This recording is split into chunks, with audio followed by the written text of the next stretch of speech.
aby ľudia pochopili, tak ja si zase myslím, že bude priemerná inflácia, bude 3,5%, taká tá reálna. Ja to volám, že chlebová inflácia, že o koľko zdražie chleba.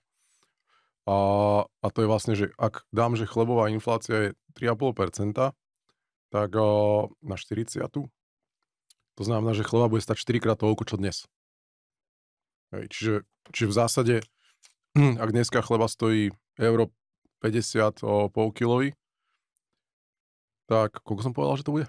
Štvornásobok, takže bude stať chlieb 6 eur. 6 eur, takže chleba bude stať 6 eur, hej. Čiže vlastne v chleboch, v podstate ten byt bude stať, dneska stojí 100 000 eur, deleno euro 50, čiže dneska stojí 66 666 chlebov.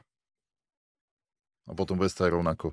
A potom bude stať 700 000, si vravel, deleno 6 eur chleba, takže vlastne bude stať 116 666 eur. To sa ti stalo iba preto, lebo v prvom prípade si počítal so 4% rastom a teraz... Lebo nehnuteľnosti rastú rýchlejšie, nie? Áno, áno. Čo vlastne ako keby, že v chleboch som v podstate zarobil iba raz toľko. Ani to nie.